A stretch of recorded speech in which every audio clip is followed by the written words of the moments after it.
Alright guys, welcome. So I want to do an example. A lot of you guys were struggling with polynomial and behavior problems. And so I kind of want to just do a couple examples, explain a little bit of the table that I had in my notes, and a little bit of what it means when it says x or f of x approaches positive or negative infinity. Okay? So first, let's start with those infinity expressions. So when it says that x is approaching infinity, what it's really saying in English is it's saying as the graph goes, I'm keeping it very informal just so you can kind of read it in your own, in English, as the graph goes towards the right. Okay? So you're looking at the graph going towards the right. But when it says x is approaching negative infinity, it's saying as the graph goes towards the left. Towards the left. And so when you look at these, either x go to infinity or negative infinity, you're looking at the directions. Imagine a person is walking either towards the right or towards the left. And that's the way your eyes need to move. But when it says f of x approaches positive infinity, it's saying that the y values of that graph are going to be going up. So you can either be walking towards the right or towards the left, but if your graph is going up, the y values are increasing. But in English, you would read f of x going to infinity as the graph goes up. Okay? And then if you walk to the left or to the right, but your graph is going down because the y values are decreasing, in English you would read that as the graph goes down. Alright, so let's take a look at a couple examples. Alright, so let's take a look at these two examples here. Here we have a polynomial of degree 2. And remember that we're going to call the term with the biggest exponent the leading term. So this guy is the leading term in this polynomial. And it has degree 2, which is even. And then here we have the leading term of this polynomial, since that's where x has the highest exponent. And in this case, we're going to say it's a polynomial of degree 3. So when you're studying end behavior of these polynomials, what you're pretty much looking at are what the textbook sometimes calls the tails of the graph. And you want to just describe what's going on as you go towards the right and as you go towards the left. So if we use a similar notation that we had with what we were talking about with infinity, we don't really know exactly what might be happening in the center of the graph, but we do know that as x is going towards infinity, because as you're going towards the right, notice the graph is going up. So you would say as x goes to infinity, f of x is going up. Is increasing, sorry, the y values are increasing, so the graph is going up. But here we see that as x is going to negative infinity, as you're going towards the left, the graph is also going up. So you would say f of x is going to positive infinity. For this polynomial here of degree number 3, again, we might not know what's happening in the center of it, but the end behavior of this graph is that if you're going towards the right, so as x goes to positive infinity, the y values are going up, as you can see here. So we're going to write the graph is going up in this mathematical notation. But for this one, what's happening to the graph is as you're going towards the left, so mathematically we write as x goes to negative infinity, the graph this time is going down. So mathematically we write it this way, like this. That f of x is going to be negative infinity since the y values are going down. So what this whole section on end behavior is how to, one, write in mathematical symbols how to say the behavior of the graph as you go towards the left and towards the right. And then the other component is going to be how to use the leading term. Just by looking at the leading term of the polynomial, will tell you enough information to describe the end behavior of the graph. Because notice that, for example, as x is going to infinity, what that's saying is as your x values get bigger and bigger and bigger, when I plug in a really big x value into this function, let's say you plug in 1,000, you're going to end up squaring 1,000, which will be, again, positive, and then you end up multiplying it by a 3, which will, again, be positive. And this is going to be such a big number, plus whatever other number is here, but because this guy is so much bigger than whatever will be added or subtracted after that, it's this leading term that will determine the overall output value of your function. But let's say this was a negative. Now if you plugged in 1,000, you would square it first. 1,000 squared would be a big positive, but then you multiply it by negative 3, and then what's going to happen is it's going to make it a negative value. So that means that in this case, as x goes to positive infinity, as you're plugging in bigger and bigger x values, now your y values are going to be going down. So in this case, your graph would be going down. But notice that if we plugged in a very big negative number, so as x is going to a negative infinity, let's say you plugged in negative 1,000. Then you're going to square negative 1,000, but because you're squaring it, it's going to make it a big positive. But then you multiply it by negative 3, and it'll then make it negative again.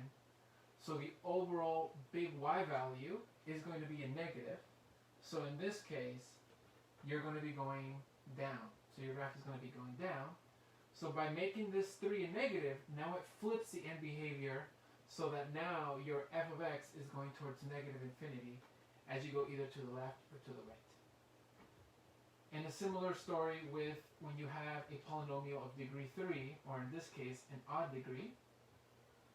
As x goes to infinity, if I plug in a very big positive number, 1,000 again, I'm going to cube it.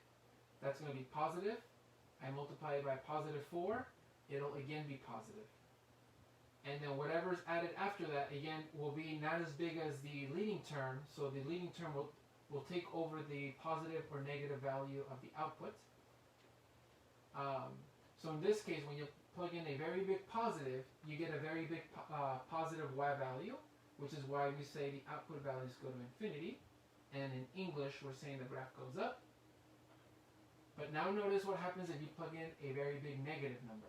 If you plug in a very big negative number, as x goes to negative infinity, we're going to plug in negative 1,000.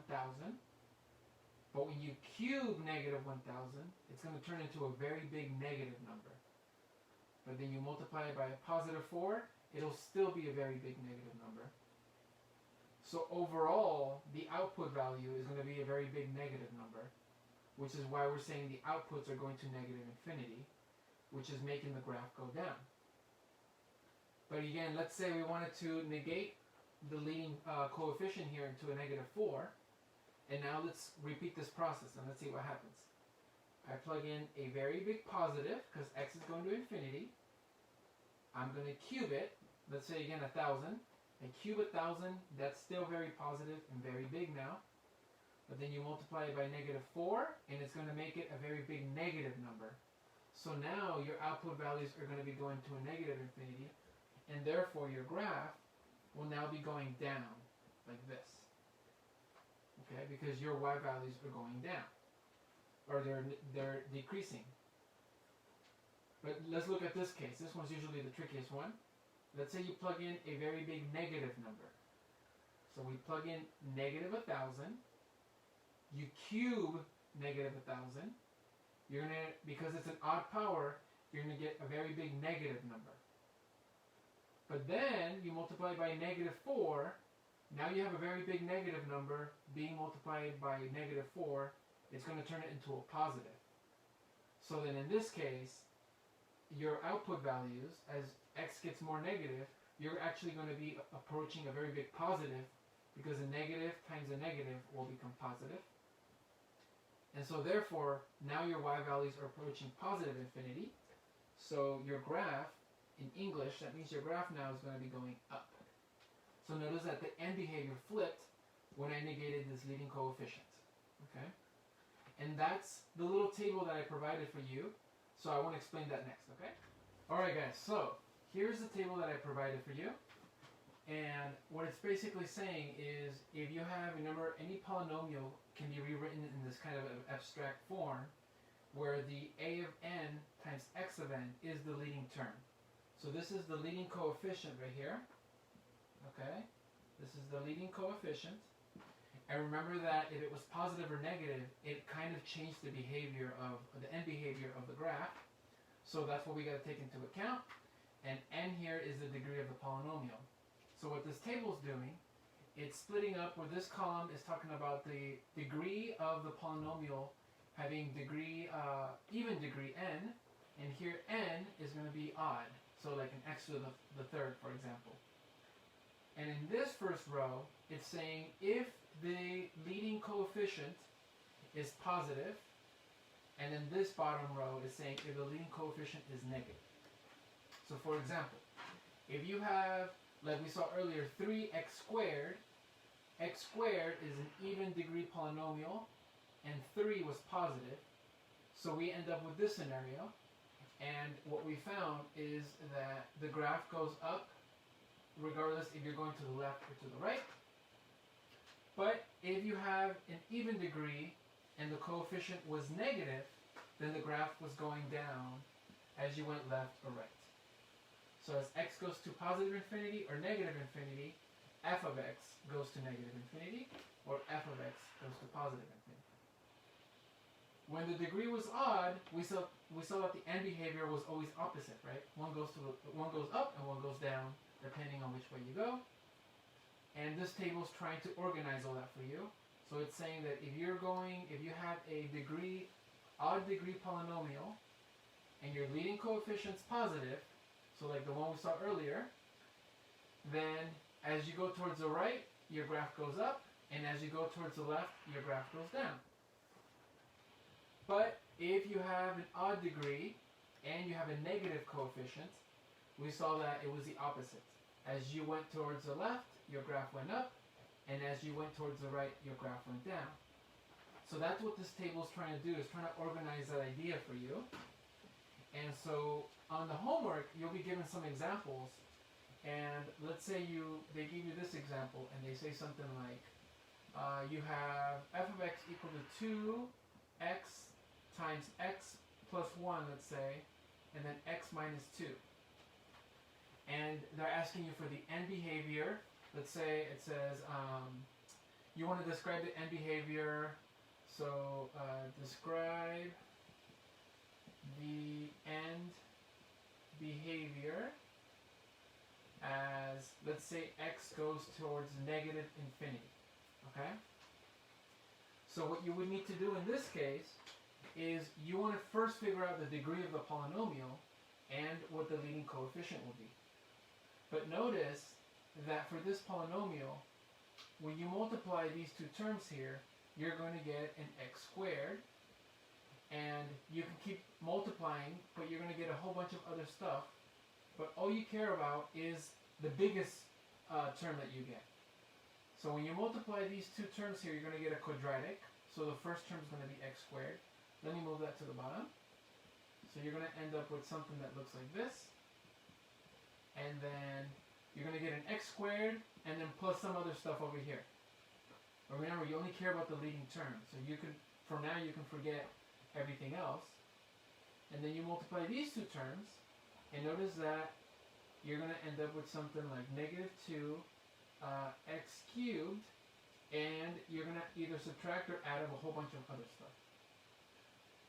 But because the leading term is this one, and that's the only one you care because that's the one that controls the end behavior of the polynomial, notice that I can multiply everything and collect terms and all that, but the leading term is pretty much what gives me all the information I need.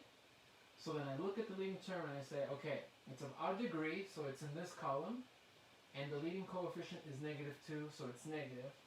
So here's my end behavior.